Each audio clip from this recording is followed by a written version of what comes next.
Hi guys, and welcome back to this episode of Together Active. On this episode we're going to be doing some more primary school based games that can be done at school and in the classroom. These can be aimed at individuals, done as small groups and also done as large groups. These games can also be done at home with your family, inside or in a large grassed area. Stay tuned for more guys. So for this episode, you're going to need some basic equipment. The equipment that's out in front of me, you don't need all of this equipment, and some of the equipment can be substituted and swapped for other pieces of equipment. So the main thing about this is just be really creative with what you've got. Hopefully today I can also show you some really cheap alternatives to equipment, so things that might be not that affordable you can replace with some simple household or school items that you may have already to hand, and you might be able to use them and replace them. So what I've got is just an assortment of large balls. So I've got a football, I've got a rugby ball, but you could use a netball, you could use whatever type of ball you have at the school. I've also got a bag of different sized small balls. So I've got tennis balls, I've got small softballs. Again, if you've got an assortment of them, that'd be perfect. I've got some space cone markers. If you don't have space cone markers, then you can also create some using carrier bags. So if you look back at some of our earlier videos, there is a tutorial to that. I've got a skipping rope, or you can also use some hoops, some hula hoops. This is just to mark out some areas. I've also got a small stack of plastic cups and some ping pong balls. Now you can buy these on any good retail online, quite cheap. So if you can pick some of those up, they really are affordable. And finally, I've got myself a floor mat, and in my case is a yoga mat. And your school should have some floor mats to use. Okay guys, so for our first game, we're going to be concentrating on some coordination, and we're also going to be looking at some teamwork. The game is called Shuffle, and what you need to do in order to set this game up is have one point in which way we're going to put our large balls, and then we need an end point in which the person is going to get the ball from that side over to here. I've also got myself a tea towel, and this is just to help me slide a little bit easier on the floor. But if you're using the school hall, or if you're using a wooden or kind of tile floor, then you should be fine without one of these. This is just to help me. The game is pretty simple. Cross-legged, each student has to get a large ball from one side to the other using a shuffle motion. So what it looks like is, and I'm going to put the tea towel down on the floor, is starting at one end, I'm going to set the tea towel, I'm going to cross my legs. Again, this can be done as a competition, so you could have a few lanes set up with teams and they can compete against each other, or you can do it as a time trial for one person each. But what they're going to do is they're going to get a large ball on the sound of go, or a whistle. They're going to put it in between their legs, and then they're going to shuffle using their hands to start with all the way to the end point, and they put the ball down. As soon as they put the ball down, they can get up, grab the tea towel if you're using one, but if not, you can just run back, high five, and the next person can set off. To challenge the students a little more, you can ask them when they're shuffling to not use their hands on the floor. So in this time, they're just going to be using their core muscles to try and shuffle them across. So it's a little bit harder for them. So that looks like this. So hands stay off the floor, using their feet and their core to get to the other side. So if you've got enough large balls, then what you can do is get them all set up at one end. If you only have a few large balls, then every time they put the ball down, that can be a point, then they can pick the ball up, run it back to the teammate, and it can be that person's goal to get the ball to the other end. Make it harder by moving the distance between the 2 points further, or ask them to be creative with how they get from one side to the other. But remember, this is about coordination, so that them using different muscles and different motions to perform that task or perform that routine. Give it a go guys, get creative. So to adapt our shuffle game, what we can do is swap out the large balls for some smaller ones. This game's a little bit different in the fact that what we're going to now ask the students to do is they're going to try and get as many of the small balls from one area to the other in one go. So there's actually an element of decision making here for students. A simple rule is that when the students try to shuffle to the area, for any lost ball or any ball that goes on the floor, they lose that ball. And for any ball they manage to get into the area, this time they get a point. So there's a decision for the students. Now, if they're working as teams, this is where we're going to get questions about what is the best way to do it. So it's really good in this game to encourage the teams to reflect and to talk about how they could adapt the way they do it, different tactics of how they can do it. So use time as a mini plenary to really talk with the students, for them to talk to each other about what's the best way to do this. But in practice, this is the way it works. So again, I'm going to use my tea towel to help me slide. This game probably works best if you set up two separate lanes, but if you don't have the space, you can't do that. It will still work, everybody using one space. Just maybe allocate one colour ball to one team and another colour ball to the other. But on the sound of go, each student will go into the bag. They'll choose as many or as little amount as they want. So if they want to just do one at a time and make it quick, so each team member goes back and forth, or they can decide to take 4 or 5. They can put in the legs, they can use their chin, they can put under their arms, but the more you put on your body, the harder it is to shuffle across the floor. So I'll give it a go. I'm going to shuffle, and again it's a lot slower because I've got more things to hold and concentrate on. If one drops, we leave it to the side, we continue, and then we put as many as we can. So this is a decision students have to make.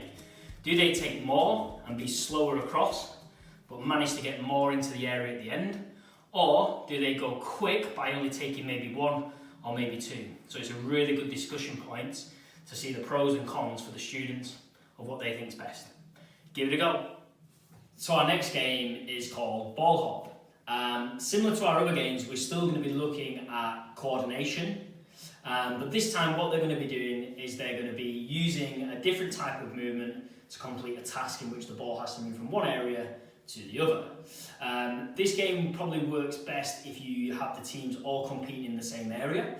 And what we've actually got set up is an assortment of different size balls, which you can put different values to. If you don't have a different assortment, so let's say you just have the small softballs, then maybe assign a colour per team. The way it's going to work though is the students will start behind our start line.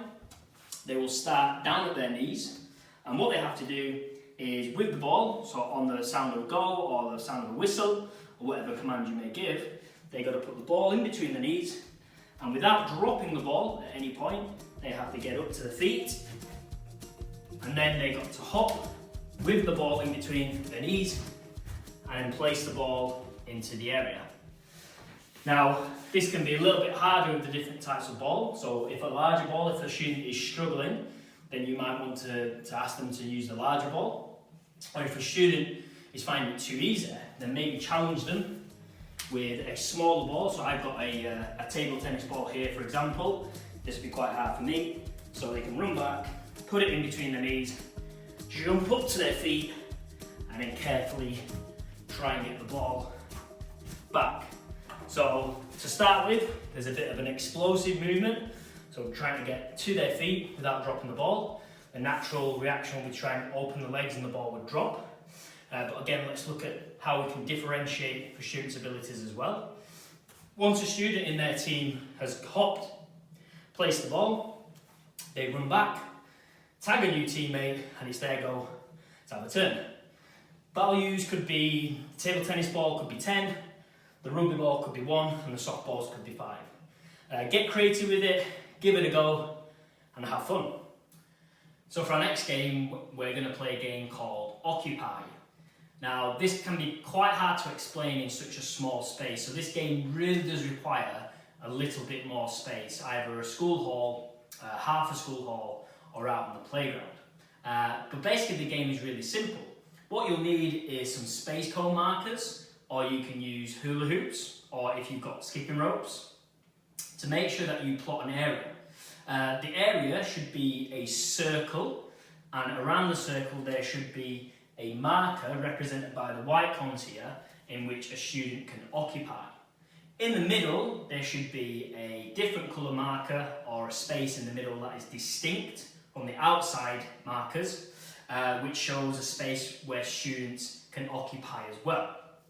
Now what's going to happen is, let's say for example you have a class size of 15, you will set out 10 markers on the outside and then 1 marker in the middle.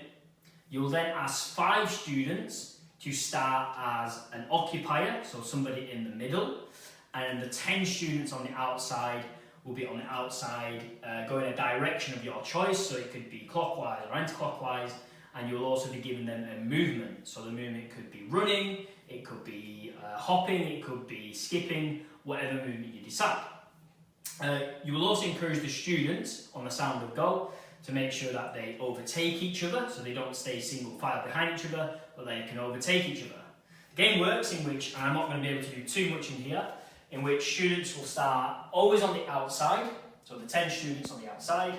When you say go, those students will move around the outside, either running, jogging or skipping, making sure that they overtake and go as quick as they can, while the 5 students in the middle stay occupied. When the teacher, or whoever it may be, either calls a go, or they do a whistle, or they shout the word occupy, what students on the outside have to do is quickly get to an unoccupied space, and the students, as soon as they hear that, they can get up and run to a space that's available. If they manage to fill a space, they are now in the game on the outside. Any student who was on the outside who doesn't manage to occupy a space, they become the new occupiers in the middle for the next round. So our next game is called cupball. In cupball, we're going to be concentrating on a student's accuracy. So that's that person's ability to control a movement in a given direction or at a given intensity. For cupball, what we're going to need is, using our plastic cups, I've just filled them with water. We will also need a raised height, so you can use a lunch table or a table, just something that is open from all angles. And you will also need a starting point. So this game can be played as one team or one person attacking or throwing something at the cups, or you can have multiple teams from different angles playing the game as well. You'll also need some of our ping pong balls, so the very light ball. If you can get a hold of some multicoloured ones, then each team can have a certain coloured ball for their team. But in essence, this game is all about a student practicing their accuracy and also competing against other teams as well. So what they're going to do is, standing behind their start point, I've set up a grid of cups that are filled with water. So I've just made a very simple 3x3 grid. And all they've got to do on the whistle or on the sound of go is they're going to throw, each person from their team, they're going to throw a ball into a cup. Now, you can do this as one person throwing a ball and then another person taking a go, or you can just, if you have enough balls, have all the students lined up and they can take turns at throwing the ball into the cup to keep the game flowing and keep it moving. So what they'll look to do is make sure that they keep their elbow nice and high, that when they throw the ball, they follow through with their hands towards the target, and that they keep the chin up looking forward. So I'll give it a go. So I'm throwing the ball up. I'm trying to extend my hand towards target. And if I don't get one, not to worry, I'll get some more balls. As long as I'm trying to perform the action, aiming, and this is terrible. Not even one ball. But what you can do is get the students to continue practicing throwing at the cups. Give them a time limit, so if it's 1 minute that each team gets throwing their ball and trying to make as many as they can, so you can give them 5 points or give them a point for making the cup. Or there are so many other ways you can play this game as well. So what you could do is, for example, you could play noughts and crosses. So you could have 2 teams against each other with 2 different coloured ball. and what they have to try and do is make a line of 3, so it actually gives them a specific target to throw at. So if this team is orange, for example, they will try and make a line of 3 vertically, horizontally or diagonally. Or what you can do to add an even bigger element of fun is you could have a series of cards with different shapes. So for example, you could have an L shape, and teams will have to pick that card, and then they will have to create that letter within the grid. So for example, if this is the orange team or the white team, then they will have to create an L across the grid in order to win the game. Get creative with it, have some fun. So this game is called Grid Jump. In Grid Jump, we're going to be focusing on a little bit of balance. And if balance is defined as a person's ability to stay upright or stay in control of a movement, in this case, we're actually looking at dynamic balance. So it's being able to stay upright, stay in control of that movement whilst moving. Rather than a static balance, which would be holding a position such as a stalk stance or something like that. So the game works pretty simply. We have a starting point and we have an end point, which is shown by our 2 white cones. But we also have a grid in front of us. And what the game is about is students who get together in a small group, or they can be a medium-sized group, and they have to complete a series of movements through the grid and then get to the end point. And once all of the students have done those movements and got to the end point, that team will have either won against another team, or they will compete to try and do it in the quickest time possible. If you don't have a grid like this, so this is probably not the most cost-effective way to do things using tape, you can use space cone markers all the same colour to create your grid, or if you have a sanded area, you could draw a line in the sand to make a grid. But my grid is really simple. It's a 2x4 grid. If you want to make this a little bit more difficult for students, you can make the grid size a lot bigger. But the way it works is one person starts at a start point. The movements are to jump forward 1, so 1. Then they have to jump to the right 3 times, so my right 3 times, so 1, 2, 3. They then will need to jump left 3 times, so to where they came. 1, 2, 3. And once they get back to this point, they jump forward 1. And when that person in front has jumped forward 1, the next person will jump into the grid, and then 2 people will now complete the movement together and back. And then they will jump forward again. And the 3rd person will join the grid, completing the movement all together. And then the first person will jump out, with the next person then jumping in. So what's really important as well is the balance, so the movement of to the side and forward, is that the team members are also communicating and doing this at the same speed. What you want is a team of people who are doing the movements balanced but together. We don't want people going left and right at different times. So there's an element of timing and also talking here as well. What we want to encourage the students to do is that when they're jumping, is to land with soft legs, soft knees, so almost in a very quarter squat movement, just so they absorb the jump, and that also to make sure that they're exploding when they jump as well. Also asking them in terms of creating balance to keep it upright, so not to arch over or arch too far back, so to create upright, so squeezing their abdominals or their tummy muscles, and to also try and keep their chin up. And to also encourage them to use arm movements whilst they're balancing. So if we think and apply this to sports such as athletics, a jumping motion or a running motion, balance is created through using all of our bodies and especially using our arms. Give it a go, get creative with it, make the grid bigger, make it smaller if they're struggling, and show us how you get on with that one. Okay guys? Thanks for watching that episode of Together Active. Remember to stay in touch with us on our social media pages on Twitter, Instagram and on Facebook. We also want to thank those that continue to support the Together Active series. Without your support, we couldn't do these online videos and help those people that need it the most. Remember that the Saracens Sport Foundation is a registered charity, and we are looking for people to donate as little or as much as they can. So please find the link in the description below or visit the website to help us out and donate. Remember to also keep yourself safe during the coronavirus. So please make sure that you're checking all the government guidance and keeping you and others safe. See you on the next episode of Together Active.